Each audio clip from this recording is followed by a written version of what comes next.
இங்கே ஒரு பொண்ணு நைட் ஷிஃப்ட்லாம் முடிச்சுட்டு வீட்டுக்கு வரா. அப்ப பக்கத்து வீட்ல இருக்கவங்கலாம் இந்த பொண்ண பார்த்ததுமே புது ஃபோன் வாங்குறா, புது ட்ரெஸ் போடுறா. ஆனா நைட்டு போறா, காலையில வரா, என்ன வேலை தான் செய்றான்னு சொல்லிட்டு கேவலமா பேசுறாங்க.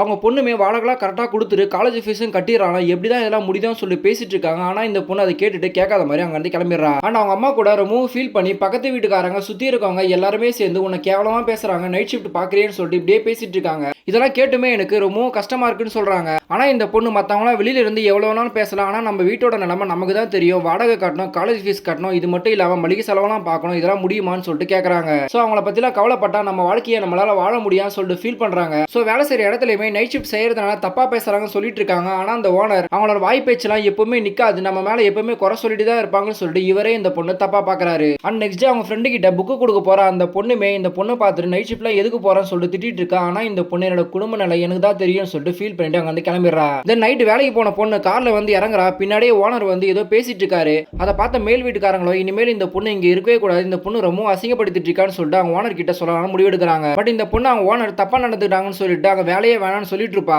இப்ப ஹவுஸ் ஓனர் கிட்ட இந்த பொண்ணை பத்தி சொல்லி நம்ம சொசைட்டில எல்லாரும் டீசெண்டா வாழ்ந்துட்டு இருக்காங்க, ஆனா இந்த பொண்ணு மட்டும் இப்படி பேசிட்டு இருக்காங்கன்னு சொல்லிட்டு சொல்றாங்க. அதை கேட்ட அவங்களுமே இனிமேல் அந்த பொண்ணு இங்க இருக்கவே கூடாது முடிவு பண்றாங்க. அப்பன்னு பார்த்து இந்த பொண்ணு அவங்க அம்மா அவங்க இங்க பேசிட்டு இருந்ததை கேட்டுட்டு அங்க வந்துடுறாங்க. நீங்க எல்லாருமே என்ன பத்தி பேசுறீங்களே தவிர ஹெல்ப் பண்றதுக்காக இது வரைக்கும் ஒரு தடவை வந்திருப்பீங்களா, இல்ல பாசமா எங்க கிட்ட பேசிருப்பீங்களா? ஆனா நான் வேலைக்கு போறதும் அப்படி ட்ரெஸ் பண்ணது மட்டும் தான் உங்களுக்கு தப்பா தெரியுது, ஆனா நீங்க இது வரைக்கும் ஹெல்ப் பண்றீங்கன்னு சொல்லிட்டு கோவமா பேசுறா. ஒரு அப்பா இல்லாத உடம்பு சரியாத அம்மாவை மட்டும் வச்சுக்கிட்டு ரொம்ப கஷ்டப்பட்டு இருக்கேன். அண்ட் காலேஜ் ஃபீஸும் கட்டிக்கிட்டு வீட்டோட ரெண்ட்லாம் பே பண்ணிட்டு எப்படி நான் இருக்க முடியும்னு சொல்லிட்டு கொஞ்சமாச்சு யோசிச்சு பாருங்க. அதை விட்டுட்டு மத்தவங்களோட கஷ்டத்தை புரிஞ்சுக்காம பேசாதீங்கன்னு சொல்லிட்டு ரொம்ப ஃபீல் பண்ணிட்டு அங்க வந்து கிளம்பிடுறாங்க.